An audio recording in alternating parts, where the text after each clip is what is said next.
Salut tout le monde, j'espère que vous allez bien. Aujourd'hui on se retrouve pour une nouvelle vidéo.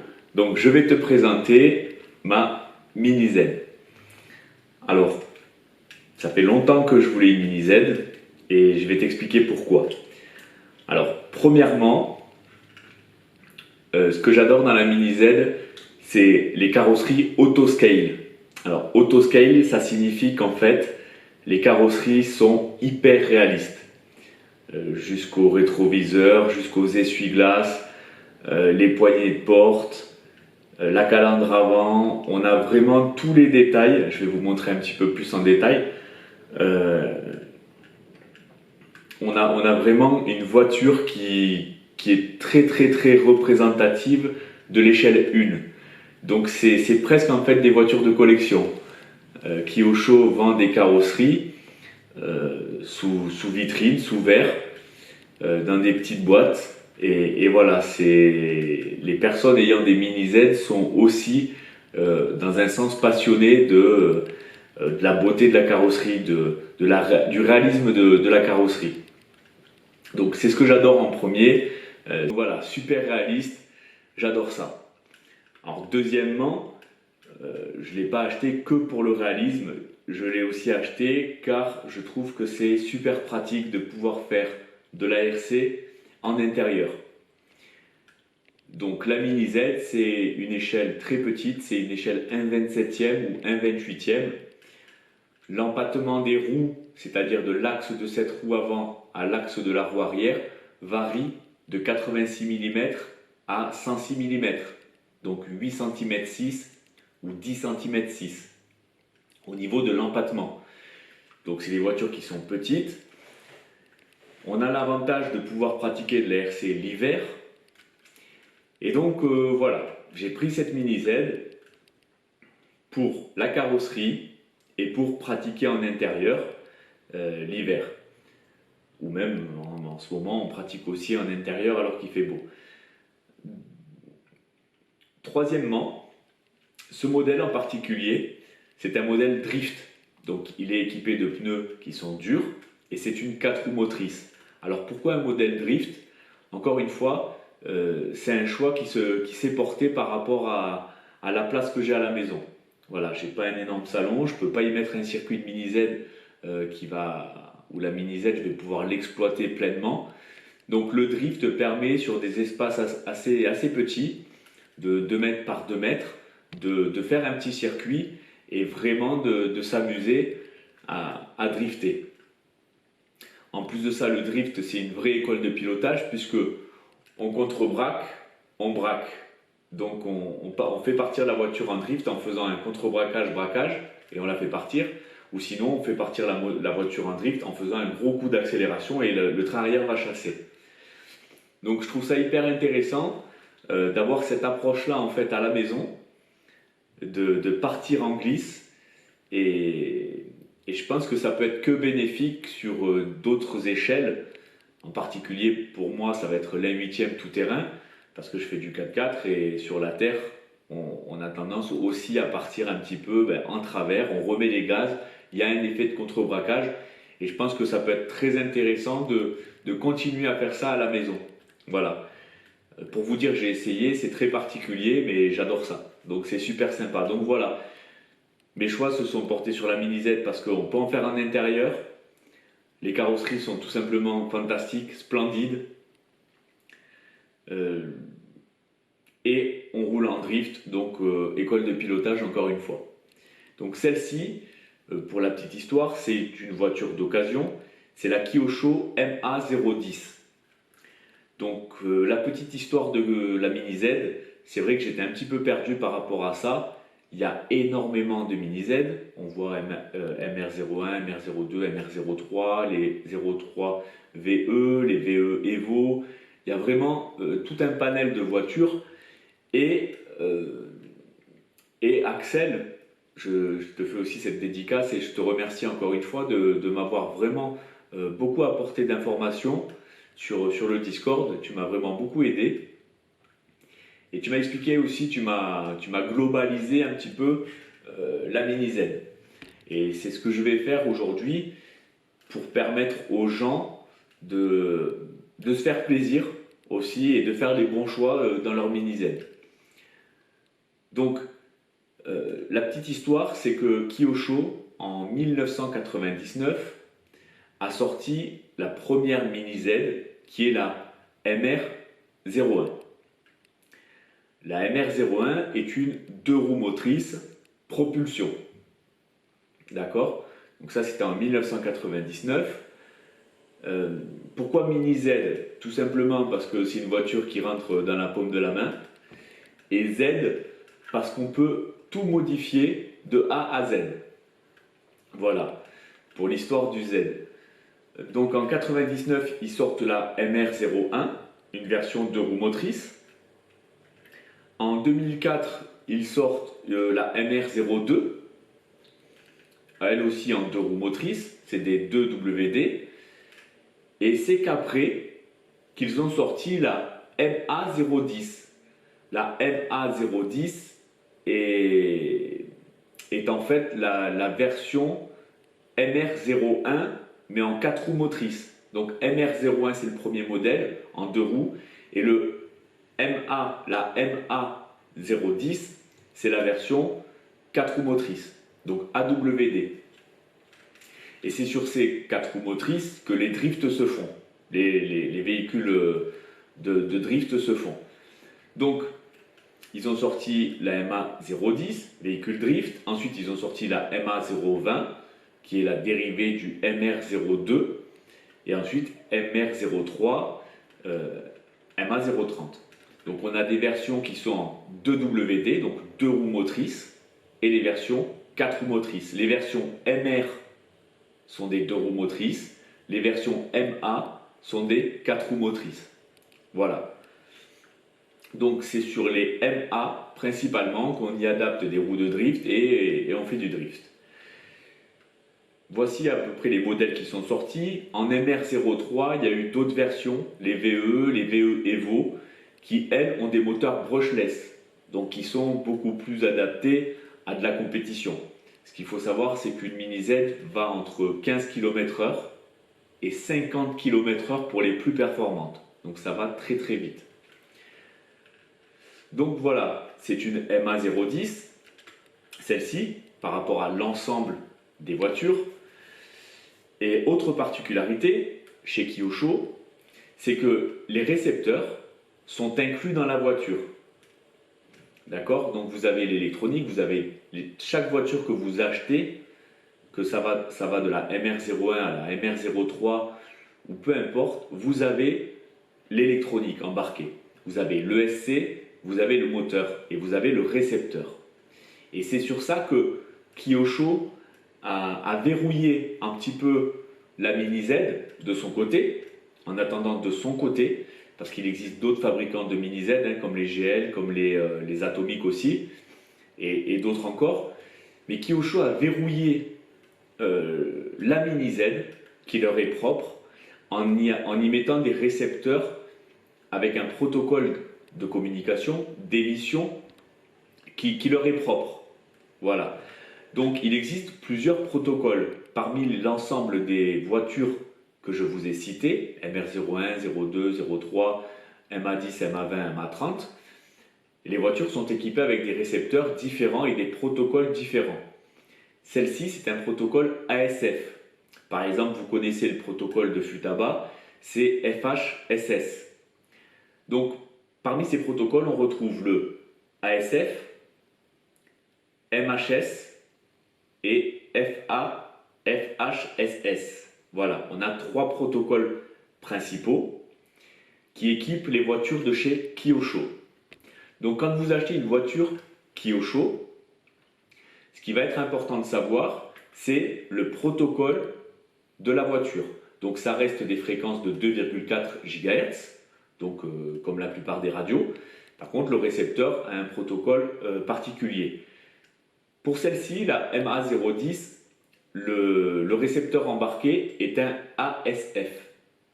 Donc la chose importante, dans mon cas, ça a été de trouver une radio ASF, avec le même protocole pour pouvoir communiquer.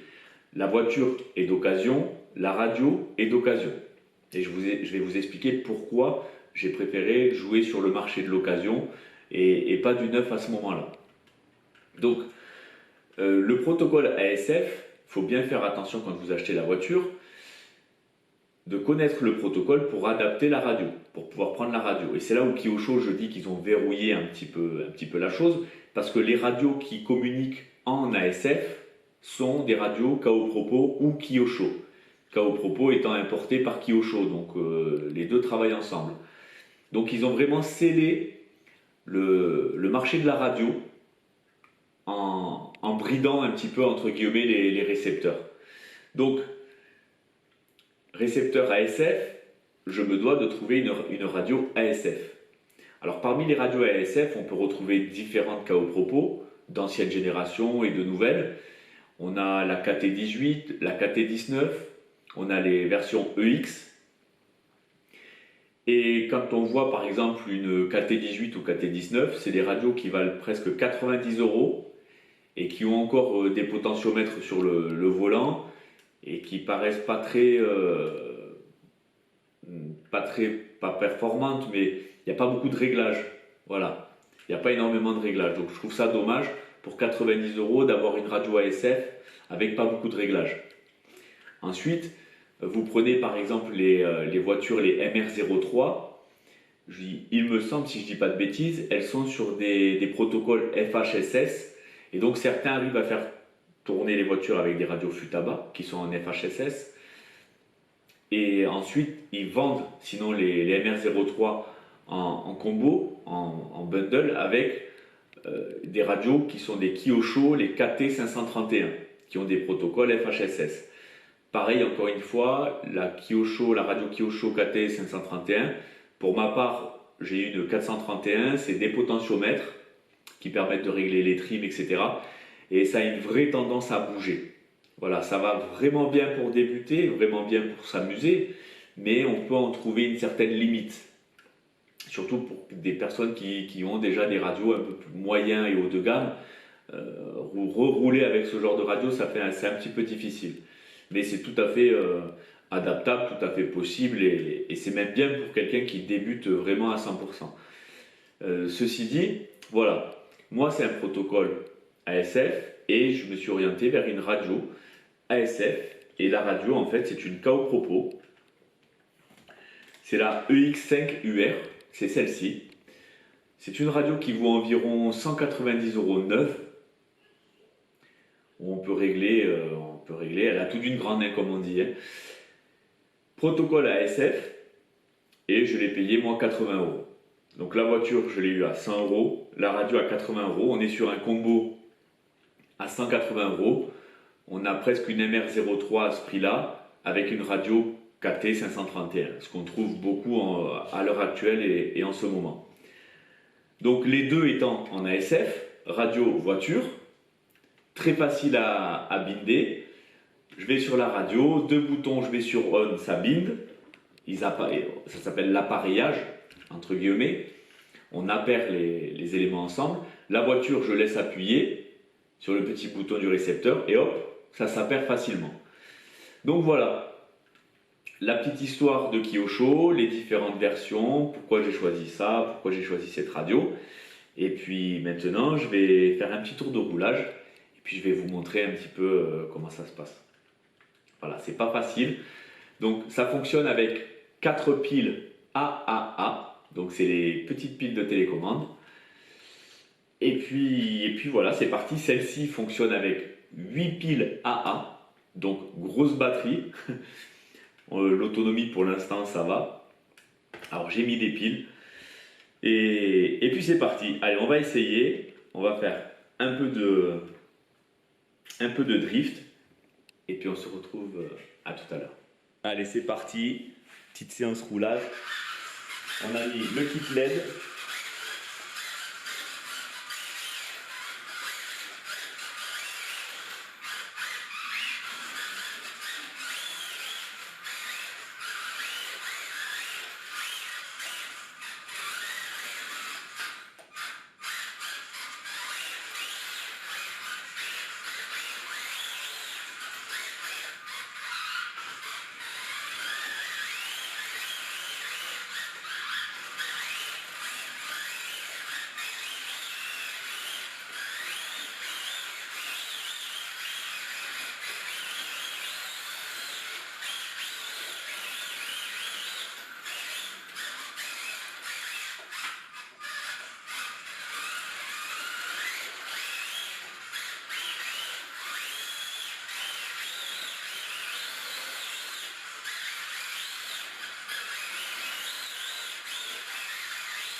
Ah, c'est super. Donc objectif, ça va être de faire un petit circuit.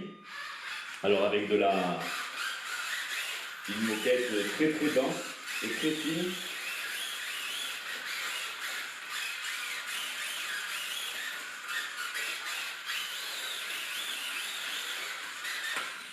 Oui. Il y a une petite marche arrière, on peut la voir.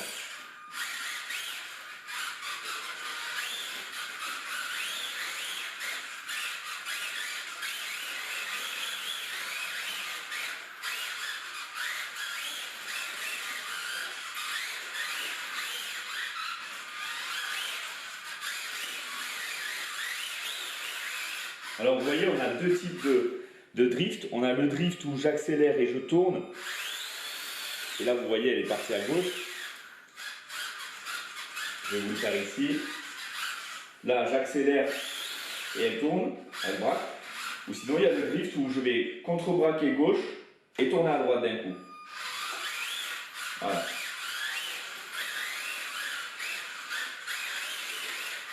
Bon, elle est tout simplement géniale. Hein. Donc là, on est vraiment dans du modélisme. J'ai envie de dire, ça me fait beaucoup penser un petit peu au train. Je faisais du train quand j'étais plus jeune.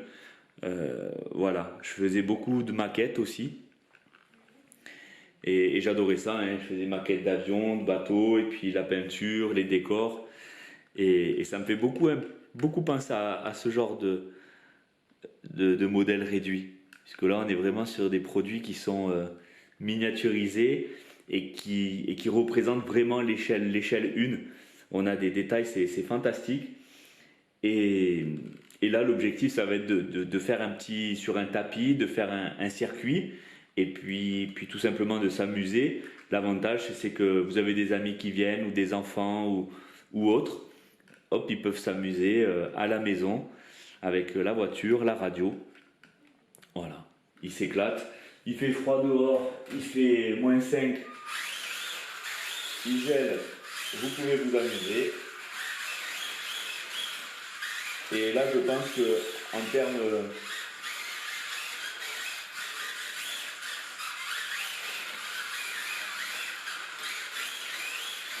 termes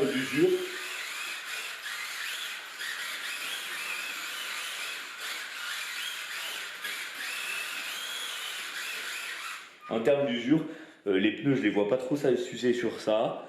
C'est un moteur à charbon, donc un moteur à charbon, ça doit pas non plus coûter trop cher. Et voilà.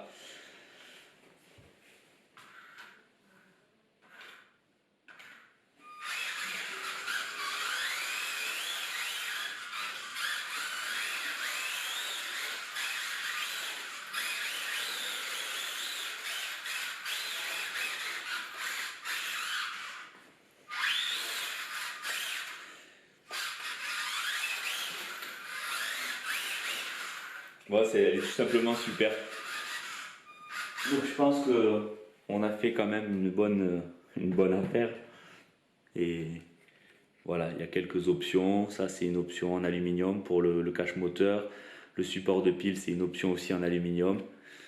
La personne qui me l'a vendu était très soigneux et avait d'autres mini Z aussi. C'est pas sa première. Donc c'était un passionné qui l'avait. Voilà. Avec les lumières devant, il a installé le kit LED. Donc le kit LED n'est pas d'origine, hein. C'est lui qui l'a monté. Voilà, Subaru Impreza. Allez, ben on va la poser sur le tapis RC Balade, qui fait torchon, qui fait tapis de stand, qui fait tout. Bon, il est un peu petit pour un torchon, mais pour un tapis de stand, il est un peu petit, mais voilà. Qui fait bien le support en tout.